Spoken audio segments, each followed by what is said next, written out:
నమస్కారం. ఈరోజు మనం చూడబోయేది కేవలం ఒక ఎన్నికల ఫలితంపై చేసే వ్యాఖ్యానం కాదు. ఇది పరిపాలన కోసం చేసే డేటా ఇంజనీరింగ్. మనం పిఠాపురం ప్రజా తీర్పును ఒక ఫోరెన్సిక్ పద్ధతిలో విశ్లేషించబోతున్నాం. ఇక్కడ ఏ పార్టీ గెలిచింది, ఏ పార్టీ ఓడింది అనేది పక్కన పెట్టి అసలు ప్రజల గొంతుక ఏం చెప్తోంది, వాళ్ల ఆకాంక్షలు ఏంటి, వాళ్లు సంఖ్యల రూపంలో ఎలాంటి పాలన కావాలని కోరుకుంటున్నారు అర్థం చేసుకుందాం. ఇదొక నియోజకవర్గం కథ, అక్కడి మట్టి కథ, మనుషుల కథ. మన విశ్లేషణ మొత్తం 5 అంచెల్లో సాగుతుంది. ముందుగా పిఠాపురం నాడి ఎలా ఉందో చూద్దాం. తర్వాత అంకెల రూపంలో వచ్చిన తీర్పు తీవ్రతను కొలుద్దాం. మూడోది, ఆ తీర్పు వెనుకున్న అసలు కారణాలేంటో లోతుగా పరిశీలిద్దాం. నాలుగోది, పరిపాలన మెరుగుపరచడానికి ఒక ఆచరణాత్మక బ్లూప్రింట్ ఎలా ఉండొచ్చో చూద్దాం. ఇక చివరగా ప్రజాతీర్పును నిలబెట్టుకోవాలంటే ఎలాంటి వ్యూహాత్మక మార్గం అవసరమో చర్చిద్దాం. చూడండి, ఏ రాజకీయ మార్పునైనా సరిగ్గా అర్థం చేసుకోవాలంటే ముందు మనం ఆ ప్రాంతపు నేల స్వభావాన్ని, అక్కడి ప్రజల జీవితాల్ని, వాళ్ల కష్టసుఖాల్ని తెలుసుకోవాలి. సరే, ఇప్పుడు మనం పిఠాపురం ఆత్మను స్పృశిద్దాం. ఆంధ్రప్రదేశ్లోని కాకినాడ జిల్లాలో ఉంది ఈ పిఠాపురం నియోజకవర్గం. ఇందులో ప్రధానంగా 3 మండలాలున్నాయి: గొల్లప్రోలు, పిఠాపురం పట్టణం, ఇంకా సముద్ర తీర ప్రాంతమైన కొత్తపల్లె. అంటే ఒకవైపు పచ్చని వ్యవసాయ భూములు, మరోవైపు సముద్రం మీద ఆధారపడి బతికే జీవితాలు.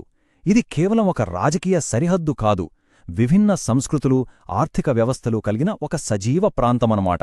ఇక్కడి సామాజిక సమీకరణాలు చాలా ఆసక్తికరంగా ఉంటాయి. నియోజకవర్గంలో దాదాపు 60% ఓటర్లతో కాపు సముదాయం నిర్ణయాత్మక పాత్ర పోషిస్తోంది.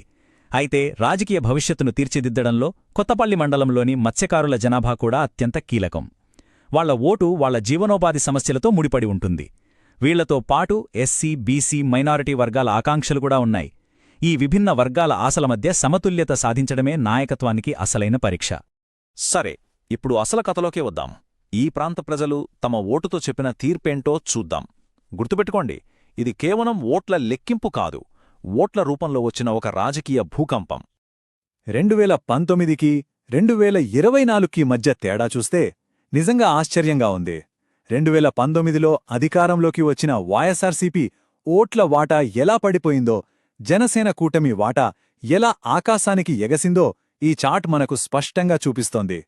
ఇది మామూలు మార్పు కాదండి, ఒక రాజకీయ సునామీ లాంటిది.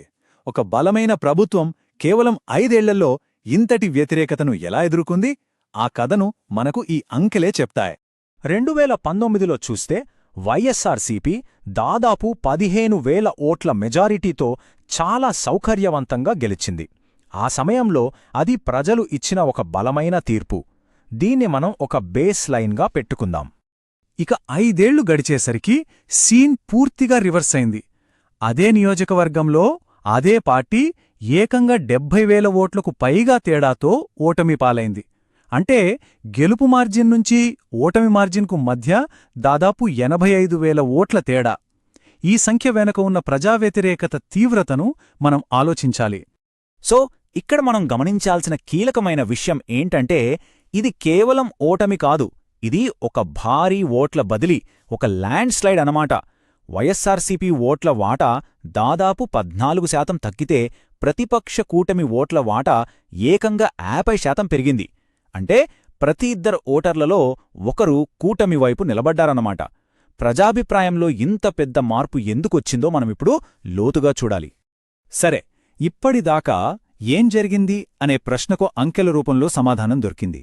ఇప్పుడు అసలైన విశ్లేషణలోకి వెళ్దాం.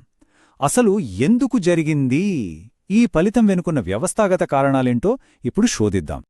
ఈ భారీ ఓటమి వెనుక మనకు ప్రధానంగా 3 కారణాలు స్పష్టంగా కనిపిస్తున్నాయి. 1, తీవ్రమైన ప్రభుత్వ వ్యతిరేకత. దానికి తోడు ప్రజల అసంతృప్తిని కరెక్ట్గా అందిపుచ్చుకొని దాన్ని ఓట్లుగా మార్చగలిగిన ఒక బలమైన ప్రత్యర్థి. 2, కాపు సామాజిక వర్గం ఓట్లు గంపగుత్తగా సుమారు 80%కి పైగా ఎన్డీఏ కూటమి వైపు మళ్లడం. ఇక 3, అన్నిటికన్నా ముఖ్యమైనది పరిష్కారం కాని స్థానిక సమస్యలు. ప్రజల రోజువారీ జీవితాల్ని ప్రభావితం చేసే అంశాల్ని పట్టించుకోకపోవడం. ఈ సమస్యలు పేపర్ మీద ఉన్న జాబితా కాదు, ఇవి ప్రజలు ప్రతిరోజూ అనుభవించిన నిజాలు. మత్స్యకారులకు అందాల్సిన మత్స్యకార భరోసా డబ్బులు ఆలస్యమవ్వడం వాళ్ల కుటుంబాల్ని దెబ్బతీసింది. పిఠాపురం డౌన్లో ఏళ్ల తరబడి ఎదురుచూస్తున్న రోడ్ ఓవర్ బ్రిడ్జ్ నిర్మాణం ముందుకు సాగకపోవడం పట్టణవాసుల సహనాన్ని పరీక్షించింది. పురుషోత్తపట్నం లాంటి నీటిపారుదల పథకాల్లో పురోగతి లేకపోవడం రైతుల ఆశల్ని నీరుగార్చింది. ఇవన్నీ చిన్న విషయాలుగా అనిపించొచ్చు, కాని ఇలాంటివే ప్రజాభిప్రాయాన్ని నిర్మిస్తాయి. ఒక సాధారణ ఓటరు ఏమనుకుంటున్నాడో తెలుసా? మా బతుకులే ప్రశ్నార్థకంగా మారాయి, కాని మాకిస్తానన్న సాయం మాత్రం రాలేదు. ఈ ఒక్క మాట చాలు ప్రజల ఆవేదనను అర్థం చేసుకోడానికి. ఇచ్చిన మాట నిలబెట్టుకోనప్పుడు తమ గొంతు ఎవరూ వినడం లేదనే భావన బలంగా నాటుకుపోతోంది. అదే ఓటు రూపంలో బయటపడుతోంది. ఇక్కడే మనం ఒక ముఖ్యమైన విషయాన్ని గుర్తుంచుకోవాలి. ప్రజాస్వామ్యంలో మనకు మాట్లాడే హక్కుంది, నిజమే. కాని ఆ హక్కుతో పాటు సరైన సమాచారాన్ని తెలుసుకునే బాధ్యత కూడా మనపై ఉంటుంది. వాస్తవాల ఆధారంగా, డేటా ఆధారంగా మాట్లాడినప్పుడే మన ప్రజాస్వామ్యం ఆరోగ్యంగా, బలంగా ఉంటుంది. సరే, ఇప్పటిదాకా సమస్యను విశ్లేషించాం. ఇది మొదటి అడుగు మాత్రమే. ఇప్పుడు పరిష్కారం వైపు చూద్దాం. గతాన్ని విశ్లేషించడం నుంచి భవిష్యత్తు కోసం ఒక నిర్మాణాత్మక ప్రణాళిక వైపు వెళ్దాం. ప్రజల నమ్మకాన్ని మళ్లీ గెలుచుకోవాలంటే ఏం చేయాలి? తక్షణమే ప్రజల్లో నమ్మకం కలిగించాలంటే ఇక్కడ 3 వెల్ఫేర్ యాక్సలరేటర్లున్నాయి. నంబర్ 1, మత్స్యకారులకు పెండింగ్లో ఉన్న భరోసా చెల్లింపులను వెంటనే యుద్ధ ప్రాతిపాదికన విడుదల చేయడం. నంబర్ 2, పిఠాపురం ఆర్ఓబీ నిర్మాణాన్ని వేగవంతం చేసి ఒక టైంలైన్ ప్రకటించి పూర్తి చేయడం. నంబర్ 3, ఆగిపోయిన నీటిపారుదల పథకాలను వెంటనే పునఃప్రారంభించడం. ఈ 3 పనులు చేస్తే ప్రభుత్వం తమ గురించి ఆలోచిస్తోందనే నమ్మకం ప్రజల్లో కలుగుతుంది. రాజకీయ వ్యూహాన్ని అర్థం చేసుకోవడానికి ఒక సింపుల్ ఫ్రేమ్వర్క్ ఉంది. మనం దాన్ని చతుర్ముఖ సిద్ధాంతం అనొచ్చు. ఇందులో 4 ముఖాలుంటాయి. శివుడులా దూకుడు, విష్ణువులా స్థిరత్వం, బ్రహ్మలా నవకల్పన, దుర్గలా రక్షణ. ఈ ఎన్నికల్లో ప్రతిపక్షం యొక్క దూకుడు అధికారపక్షం యొక్క స్థిరత్వం అనే సందేశాన్ని పూర్తిగా డామినేట్ చేసింది. దీన్ని బట్టి మనకర్థమయ్యేదేంటంటే కేవలం స్థిరత్వం మాత్రమే సరిపోదు, ప్రజల ఆకాంక్షలకు తగ్గట్టు దూకుడు, నవకల్పన కూడా చాలా అవసరం. ఇక్కడే మరో విషయం. మంచి పాలన అంటే ప్రతి వ్యక్తి యొక్క గౌరవాన్ని కాపాడటం. మన దేశంలో ఉన్న డిజిటల్ డేటా ప్రొటెక్షన్ చట్టం ప్రకారం ప్రజల వ్యక్తిగత సమాచారాన్ని వాళ్ల అనుమతితోనే చాలా జాగ్రత్తగా వాడాలి.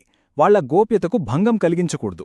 నమ్మకం అనేది ఇలాంటి చిన్న చిన్న విషయాల నుంచే మొదలవుతుంది. సరే, మనం చివరి అంకానికి వచ్చేశాం. ఈ మొత్తం విశ్లేషణ నుంచి మనం నేర్చుకోవాల్సిన అసలైన అంతిమ పాఠమేంటి?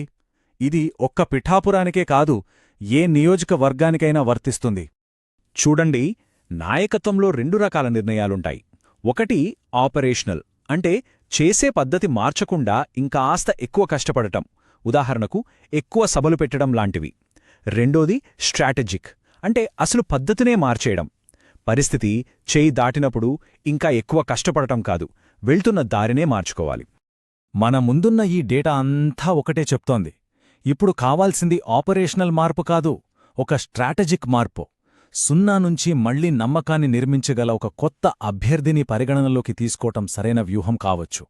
ఒక కొత్త ముఖం, గత వ్యతిరేకత భారాన్ని మోయకుండా కేడర్ను ఉత్తేజపరిచి ప్రజలతో ఒక కొత్త బంధాన్ని ఏర్పరచుకోగలదు.